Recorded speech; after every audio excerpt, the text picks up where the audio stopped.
सीधे आपको लेकर चलते हैं बिहार विधानसभा के बाहर। इस वक्त जो विपक्ष के विधायक हैं विरोध प्रदर्शन कर रहे हैं। तस्वीरें आपको दिखा देते हैं बिहार विधानसभा के बाहर विपक्ष का ये प्रदर्शन। रोज इसी तरीके की तस्वीरें देखने के लिए मिलती हैं जब इंडिया गठबंधन के ये विधायक हाथ में बैनर पोस्टर लेकर जोरदार तरीके से नीतीश सरकार, बिहार की एनडीए सरकार की घेराबंदी कर रहे होते हैं। ये बजट सत्र चल रहा है बिहार विधानसभा का और उस दौरान विपक्ष के विधायक प्रदर्शन कर रहे हैं। विधानमंडल के बजट सत्र का आज आखिरी दिन है। आखिरी दिन आरजेडी के वाम दल के तमाम विधायक बैनर पोस्टर लेकर केंद्र सरकार के खिलाफ में नारेबाजी कर रहे हैं, नीतीश सरकार के खिलाफ में नारेबाजी कर रहे हैं। पोस्टर में लिखा हुआ है वक्फ संशोधन विधेयक को वापस लो, यह स्वीकार हम लोगों को नहीं है। केंद्र सरकार को इसको वापस लेना होगा, हम लोग इसका पुरजोर विरोध करते हैं। तो देखिए, संसद का बजट सत्र चल रहा है, उसमें केंद्र सरकार ईद के बाद जो है वक्फ संशोधन विधेयक पेश कर पारित कर सकती है। नीतीश समर्थन कर रहे हैं, तो यहाँ केंद्र और नीतीश दोनों के खिलाफ में नारेबाजी हो रही है। इन लोगों का कहना है कि ये विधेयक जो है काला कानून है, मुसलमानों के खिलाफ साजिश है, उनकी संपत्ति हड़प ली जाएगी। इस तरह की बात जो है इन लोगों के द्वारा कही जा रही है और जमकर नारेबाजी हो रही है। जबकि केंद्र सरकार कह रही है कि वक्फ विधेयक जो है इससे मुस्लिमों को फ़ायदा होगा, ये संपत्तियों के दुरुपयोग को रोकेगा, जो वक्फ की संपत्तियां हैं उसको, उसका जो दुरुपयोग होता है उसको रोकेगा। लेकिन ये लोग कुछ भी सुनने को तैयार नहीं है और चुनावी साल है। वक्फ संशोधन विधेयक बिहार में एक बड़ा मुद्दा जो है विपक्ष बनाने की कोशिश में इस मुद्दे को लग गया है।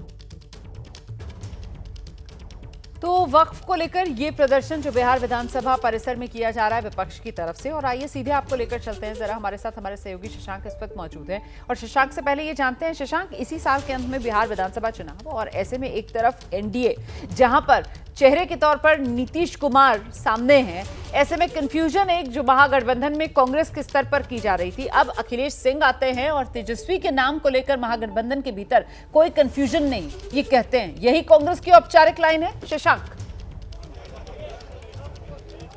देखिए, प्रभारी हैं कृष्णा अल्लावरू। जब दिल्ली में परसों कांग्रेस की बैठक हुई थी उसके उन्होंने एक बयान दिया था, उनसे पूछा गया था कि क्या तेजस्वी ही महागठबंधन के सीएम कैंडिडेट हैं, तो इस पर उन्होंने कहा था कि सीएम कैंडिडेट कौन होगा इस पर बैठक में निर्णय होगा।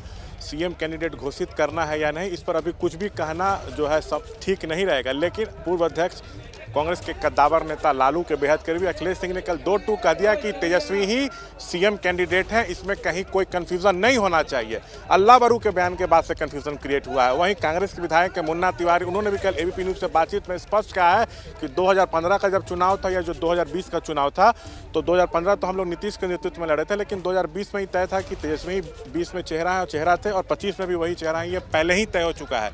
तो अल्लावरू क्यों इस तरह का बयान दे रहे हैं ये अल्लावरू जाने। लेकिन कांग्रेस के यहाँ जितने विधायक हैं उसमें ज़्यादातर जो हैं यही कह रहे हैं कि तेजस्वी हमारे चेहरा है। एक तरफ नीतीश है, अगर आप ये कहिएगा कि हमारी तरफ अभी कोई चेहरा नहीं है तो नुकसान तो महागठबंधन को हो जाएगा। तो अल्लावरू जो बयानबाजी कर रहे हैं, क्या उनको सोच समझकर बयानबाजी करनी चाहिए, ये एक बड़ा सवाल है।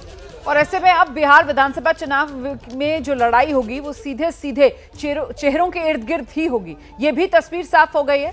एक सवाल जो उठा था, जिस तरीके से कांग्रेस पार्टी ने एन चुनावी साल में अपना प्रदेश अध्यक्ष बदला था, उसके पीछे भी वजह ये बताई गई थी कि क्योंकि अखिलेश सिंह की करीबी जो है वो लालू परिवार के साथ है, इस वजह से प्रदेश अध्यक्ष बदल दिया गया।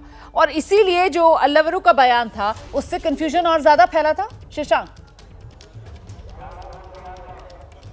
बिल्कुल, अल्लावरू के बयान के कारण ही ये सारा कन्फ्यूजन हुआ है। ये पहले से तय है। आरजेडी ने तो तेजस्वी को महागठबंधन का सीएम चेहरा पहले ही घोषित कर रखा है। और आप याद कीजिए, लालू यादव ने 3 दिन पहले एक बयान दिया था कि कोई भी माय का लाल जो है तेजस्वी को मुख्यमंत्री बनने से नहीं रोक सकता है। तो लालू ने स्पष्ट कर दिया था कि चेहरा तेजस्वी ही जो है वो हैं। और क्या ये इनडायरेक्टली निशाना अल्लावरू पर था, ये भी कई तरह के सवाल खड़े हो रहे हैं। और आपको बता दें, जब से अल्लावरू प्रभारी बने हैं 3 से 4 बार बिहार आए हैं, लेकिन एक बार भी लालू प्रसाद से उनकी मुलाकात नहीं हुई। तो सवाल ये भी उठ रहा है कि क्या उन्होंने लालू से मिलने का समय मांगा और क्या लालू ने मिलने का समय अब तक नहीं दिया है। तो चर्चाएं पॉलिटिकल कॉरिडोर में कई तरह की हैं, लेकिन अभी इसकी पुष्टि जो है वो नहीं हो पा रही है। लेकिन कहीं ना कहीं कांग्रेस और आरजेडी में सब कुछ अभी ठीक नहीं लग रहा है। तेजस्वी का चेहरा पर कहीं ना कहीं पॉइंट फंस रहा है, जबकि पूर्व अध्यक्ष विधायक तेजस्वी के समर्थन में, लेकिन प्रभारी अलग बात कहते हैं।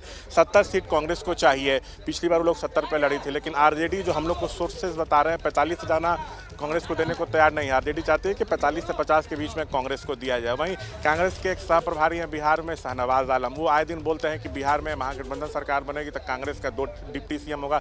ये भी बात लालू को पसंद नहीं आ रही है। तो कुछ मुद्दों पर मतभेद है, लेकिन ये तय है कि तेजस्वी चेहरा है और कांग्रेस के करीब 19 में से आधा विधायक तेजस्वी के नाम से सहमत है। पूर्व अध्यक्ष अखिलेश सिंह हरी झंडी दिखा चुके हैं। और मैं आपको बता दूं कि जी, लोकसभा चुनाव जब था तो उस समय चर्चा थी कि लालू कांग्रेस को 4 से ज़्यादा सीट नहीं देंगे, लेकिन अखिलेश सिंह वो नेता थे जिन्होंने लालू से 9 सीट ले लिया था। लेकिन चुनाव से ठीक पहले उनको हटा दिया गया। कहा जा रहा है कि लालू परिवार के करीबी हैं, इसलिए खमियाजा भुगतना पड़ा। चर्चा इस तरह की है, लेकिन जो जानकारी मिल रही है कि सीटों पर भी जो बातचीत होगी, सोर्सेज बता रहे हैं कि राहुल गांधी ने अखिलेश सिंह को ही कहा है कि सीटों पर आप बात करिएगा। ठीक है, तो भले ही प्रदेश अध्यक्ष कांग्रेस ने बदल दिया है, लेकिन अखिलेश सिंह और उनका जो कद है और साथ ही साथ जो उनकी जिम्मेदारी है वो केंद्रीय नेतृत्व की तरफ से एक तरीके से बरकरार रखी गई। जिस तरीके से शशांक जानकारी दे रहे थे, बहुत शुक्रिया आपका इस तमाम जानकारी के लिए।